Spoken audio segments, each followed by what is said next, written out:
word is whitewashing. It's a noun, and it means the act of glossing over or minimizing the negative aspects of history to present a sanitized version of events.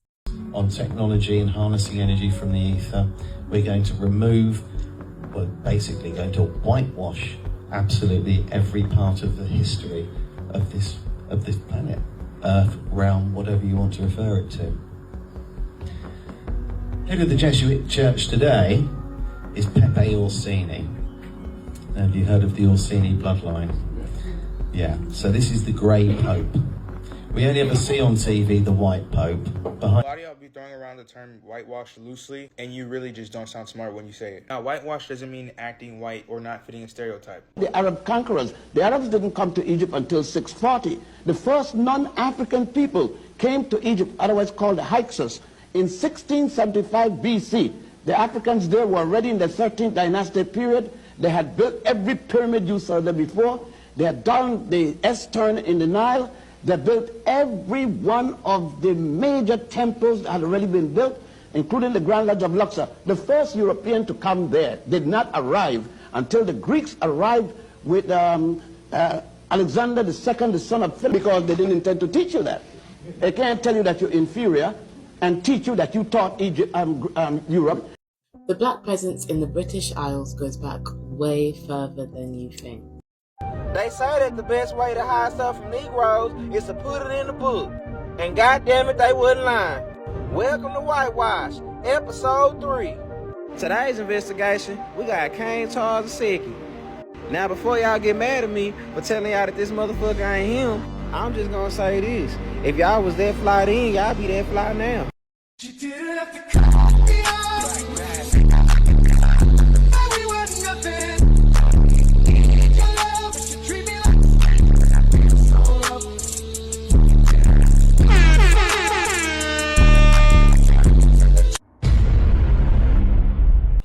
YouTube, welcome back to another episode of T Whistle Reactions. We on our way to 250 subscribers. Thanks to you all. I want to thank everybody for tapping into the channel, showing y'all love and support. Really appreciate each and every one of y'all. If y'all want to catch me live on Twitch, catch me twitch.tv/TWhizzleTV every day at 5 p.m. except for Saturdays. And if you got any clips that you want to send me, don't forget to put them in the X community. Link will be down in the description. And today we are going to be reacting to a video that's breaking down whitewashing. The reason behind the former black people identity crisis. And the reason why I say formal, because more of us is waking up. Wonder why all the historians, the figures of history look like them. Well, it's a reason for all of that. They're going to break down the process, the literal explanation of what whitewashing is, and explain the difference between whitewashing and what y'all think it is.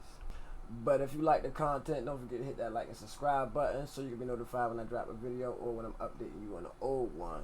Now let's jump straight into it. Whitewashing. It's a noun, and it means the act of glossing over or minimizing the negative aspects of history to present a sanitized version of events. Used in a sentence, it sounds like, the whitewashing of Christopher Columbus's legacy portrays him as a heroic explorer, while ignoring the brutal enslavement and genocide of indigenous peoples. Another example would be, Hollywood's golden age whitewashed its history of racism by celebrating classic films, while overlooking the exclusion of black actors and the perpetuation of harmful stereotypes.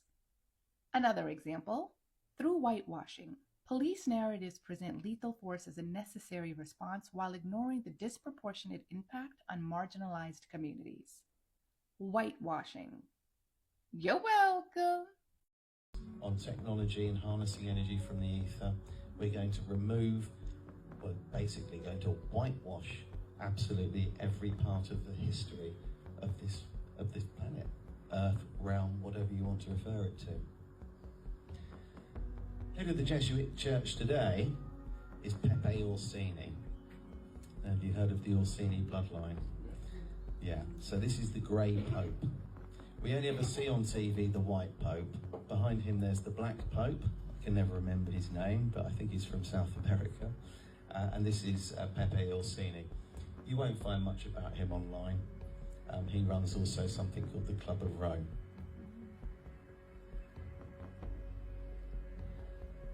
But they needed someone. They needed a scapegoat. So throughout Russia, Africa, and Europe, they came up with a creation. They invented a character based upon Apollyon to be known as an antichrist, and his name was Napoleon. And normally you can find this stuff quite easily by trying to trace the descendants. You follow their bloodline, and you'll always find the same thing, whether we're looking at Napoleon, William Shakespeare, or Nikola Tesla. There won't be any descendants. It's a lot easier that way if they don't have children, or they have one that dies young. So Napoleon was the person that they decided to create, to take responsibility for the conflicts. Whitewashing. What is it? What you'll see here is an image of the Orthodox Church whitewashing images that extend all the way back to the Byzantine Empire. Whitewashing is a term or a metaphor used to gloss over, cover up vices, crimes, scandals, or exonerate means of investigation, even through presentation of data. There are also historical figures that have been whitewashed. For example, did you know Lewis Latimer, a so-called African American, was the man who actually invented the light bulb, not Thomas Edison? Moments in history like the creation of the Star-Spangled Banner, Peter Salem, the true hero of Bunker Hill, even down to characters like Betty Boop, all of which have been whitewashed throughout history. Even Jack Daniels, the whiskey brand, was whitewashed. The true creator of Jack Daniels was Uncle Nearest, the brother sitting in the middle of this photo. Like, share, and subscribe as we get into further detail about all these historical figures and more. Damn, bro. I let you know they ain't leave no stone unturned. Some of them people that was whitewashed, I didn't even know that he was whitewashed. And that goes back to one of my videos in the clip where the lady was like, white people have been misinformed too. That's the reason why they think we haven't invented nothing. The Arab conquerors, the Arabs didn't come to Egypt until 640. The first non-African people came to Egypt, otherwise called the Hyksos, in 1675 BC. The Africans there were already in the 13th dynasty period. They had built every pyramid you saw there before.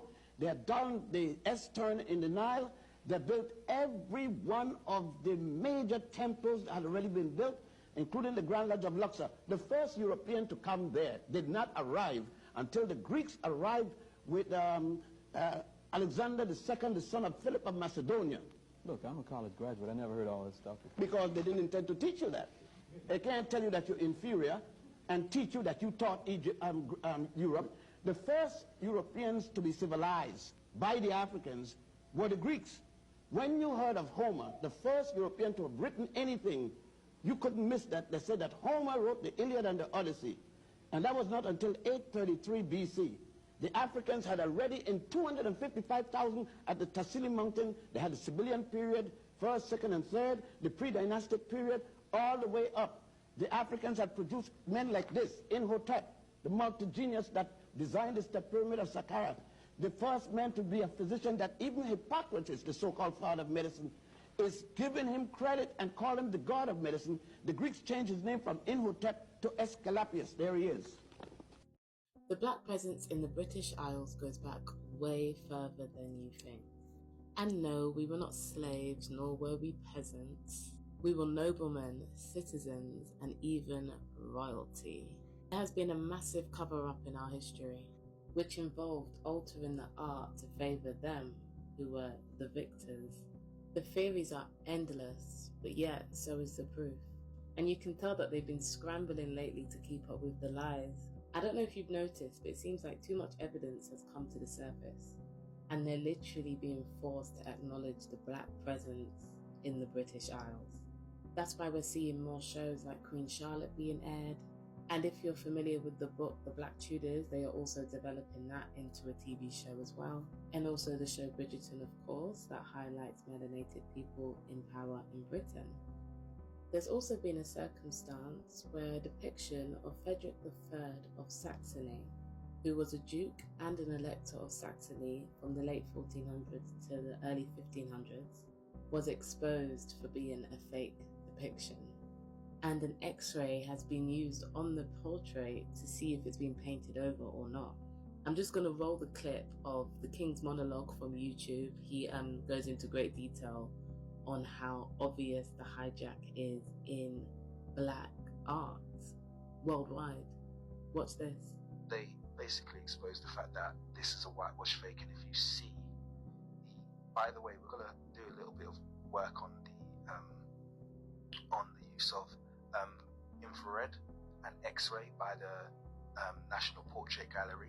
That kind of is basically revealing a lot of these portraits where they've whitewashed them. This is an X-ray. Now I know straight away people will say, well, you know, X-ray reverses the colors, and that's not true.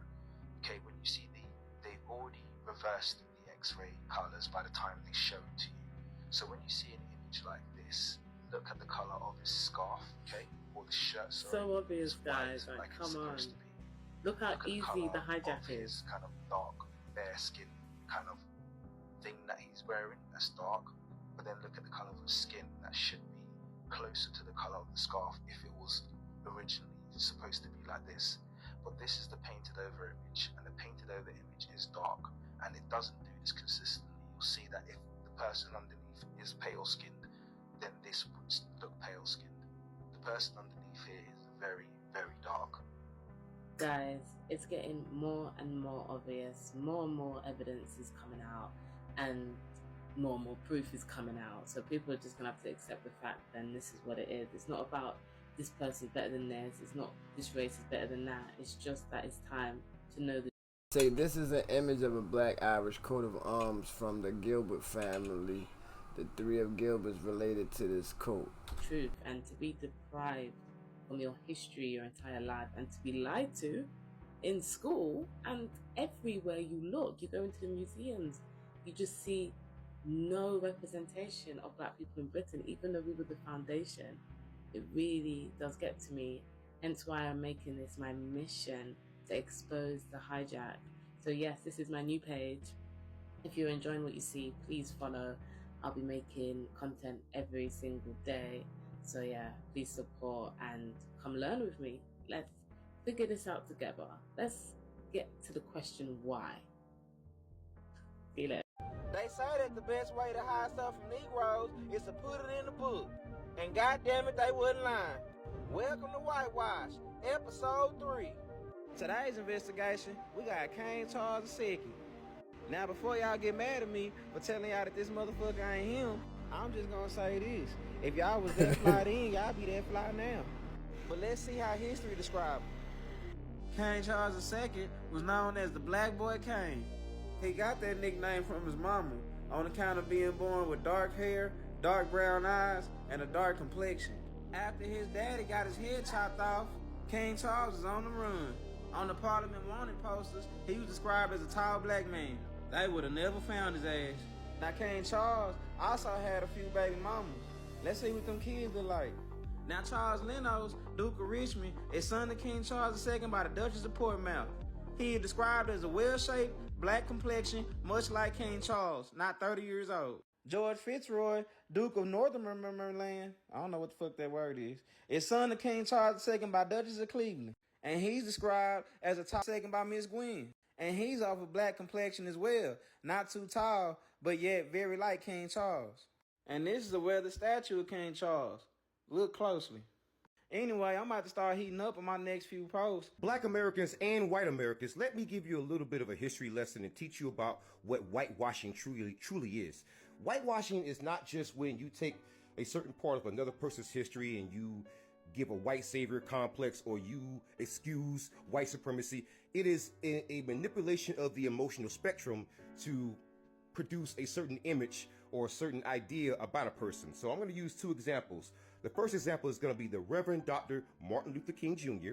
And the second example is going to be white abolitionist John Brown. So MLK has been whitewashed by white people to only present the parts where he says, march peacefully and be nonviolent. When the fact is, if you read his letters from prison, you will see that MLK, that was a radical mofo. Very radical. And The reason why a lot of white Americans love to point out, well, he spoke about judge people by the content of their character and not the color of their freaking skin, and yet MLK spoke about white liberals and Malcolm X did too. The image of MLK that you are being presented is a whitewashed version. It was presented that MLK and Malcolm X had some kind of beef. Well, the fact of the matter is, even Coretta Scott King has come out and said that's not true.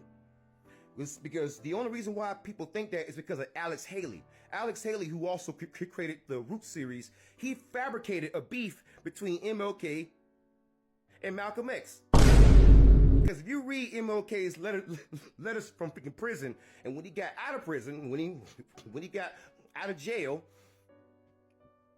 he spoke about the old optimism being gone. And the second example of a whitewashing is John Brown. John Brown is the first white man to be whitewashed. Yeah. When you mention John Brown and you tell your white allies to be more like John Brown, the first thing that they will say is, well, John Brown was violent. He was violent. I can't be like him. What do you want us to do? To be violent like John Brown? And that shows you a profound misunderstanding of John Brown, because he used to run the League of Gileadites. It was a group that was mostly of black people, but it was also mutual aid. John Brown also taught black people how to farm, how to fish, how to survey land, how to clear land, how to start farms, how to have livestock animals. He did a whole lot of work within the community with black people, and most of the work that he did was not violent. So that's why white people always mention violence with John Brown as a way of not doing shit. That's why he was whitewashed. So MLK is whitewashed to pacify black Americans so that we don't actually rise up. And then John Brown was whitewashed so that white people can pretend that they can't do shit. That is whitewashing. Why do y'all be throwing around the term whitewash loosely, and you really just don't sound smart when you say it? This is episode 13 of Things People Don't Explain. Now, whitewash doesn't mean acting white or not fitting a stereotype. Emphasis on the acting white, because y'all be saying people act white and you don't even make sense. It actually means suppressing or losing parts of your culture to fit into a white society. So no, a black person who doesn't use AAVE or doesn't act black is not whitewashed, because they're not trying to fit in. That's just how they talk. Just because someone dresses or talks a certain way does not make them whitewashed. An example of actually being whitewashed would be a person who makes fun of their own race or depicting their race in a negative way. Like this video. Earlier straight hair. Straight. I'm gonna go curly. Defend the straights. What you got? I've only fought with straight-haired girls, bro. I mean, I've never fought with... No, I just don't fought with black girls. Is an example of someone being whitewashed because it focuses on proximity to whiteness. Nobody brought up black women. He said women with curly hair. So the fact that was the first thing that came to your mind, yeah, you're whitewashed. This doesn't just apply to him also. A black person who uses AAVE as part of their dialect and consistently makes fun of their own race or tries to put them down as a way to show that they like whiteness better is actually considered whitewashed, rather than someone who just doesn't use AAVE, dresses a certain way, dresses white. That person would not be considered whitewashed. Y'all gotta know the difference between those two. Even in the Western Hemisphere, portraying Jesus as white when he wasn't, that's also whitewashing. Because again, you're erasing a minority group's already limited presence to favor whiteness. Another example would be a white person getting casted a person of color role in a major TV film. That's also considered whitewashing, especially if that role is crucial to the character. So like Black Panther, if a white person was casted as Black Panther, also whitewashing, because the character's race plays a huge part on the character's identity. Those are the three main examples of whitewashing. We live in a whitewash history.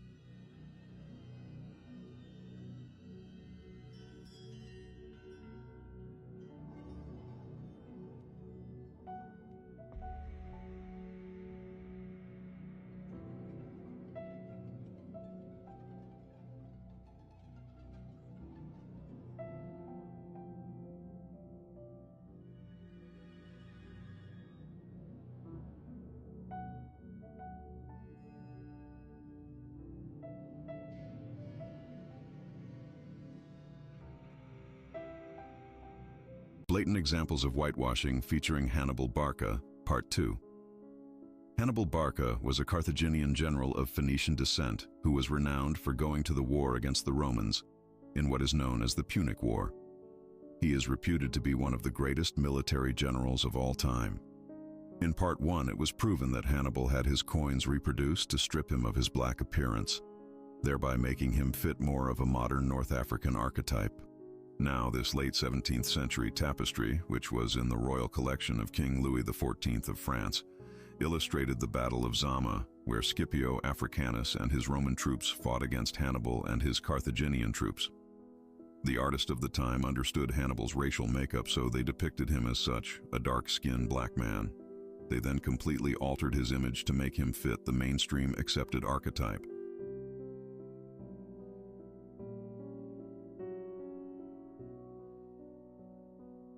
Like, for people that don't know the term, what would whitewash be considered if you had to give it a clear definition of it? I would say like a black person or any other race that's not white that aspires to be white and shits on their own to align with the whiteness. Right. You know what I'm saying? Like, I would say that would be whitewash. Okay. I actually got two takes on it. I got the first technical take for me is more so like that, and I also have, I might be a controversial take, but I actually think whitewashed is playing into the exact systematic, oppressions that we have, playing right into it. So instead of being like, I'm gonna go to school, I'm gonna try to start a business, I'm gonna do this, I'm going to stay within the confines of my neighborhood. I'm not gonna try to learn. I'm not gonna try to grow. And I'm going to, stay doing this. I'm not going to have knowledge of self, which for me is important, going out there and getting knowledge of other black people that are doing what you want to do. So I kind of also look at whitewashed is not really ever seeing that the grass is greener on the other side in a way. Like, we kind of doing what, the white man would want us to do by not seeing better, by not doing better, and by just, accepting defeat. And so that's you could say, that's what that's deep. I mean? That's kind of hard because it's like in those scenarios the blind is leading the blind. Yeah. So it's hard. It's hard to necessarily fault people to that extent, but we do have enough knowledge to acquire to wake up from that. But a lot of people choose not to go get that knowledge or choose not to even think outside the box to even get that far. And like we were saying earlier, some people don't even know that they're actually programmed. And then when you're trying to get them to unprogram themselves, it's like an attack on yourself because they ready to fight you for it, of telling them like, nah, you wrong in this area or whatever the case it may be. Or look, you need to wake up and do this. You're not knowing that you self-destructing. Yeah. You think you're doing right, but you really just, you push into that grave or that prison cell. Yeah, you know what I mean? Even though you might got to understand it, but if you don't see it happening in real time right now, then when that moment catches up with you, you looking back and now it might be too late. That's you know what I mean? I think it's so cold because if you go back in history, what we consider whitewash is the shit we invented. From language, from agriculture, from science to mathematics to everything that really molds society to what it is right now. If you trace it back far enough, the first ever example of it came from our people. So for the fact that from then to here, it went from us teaching them this shit to somewhere in the mix is whitewash. Really, it's blackwash because this is our shit. We taught the world this. Like, so it's kind of crazy how we've been mentally fucked into looking down on it. Like, if you have an extensive vocabulary, you're whitewashed. One thing for sure is our history definitely been whitewashed. But the more we do research and knowledge and empower ourselves, the more we begin to wake up and the less they can pull one over on the world. But y'all let me know what y'all think about that in the comment section. Let me know how you feel about whitewash, history being whitewashed, and let me know what you even think about the definition of it and how it was never spoke of like it's a secret. And as always, if you made it this far in the video, don't forget to hit that like and subscribe button so you can be notified when I drop a video or when I'm updating you on the old one. This has been another episode of Tay Wizard Reactions. If you want to catch me live on Twitch, go to twitch.tv/TayWizardTV every day at 5 p.m. except for Saturdays. And if you got any clips that you want to send me, you can put them in the X community. Link will be in the description. I want to thank everybody for stopping through. Thank you for pulling up. Appreciate everybody for coming through the channel, showing y'all support. We're on our way to 250 subscribers. This has been another episode of Tay Wizard Reactions, and I'm going to see y'all on the next video. Thank y'all for watching. She didn't have to cut me off. We were nothing.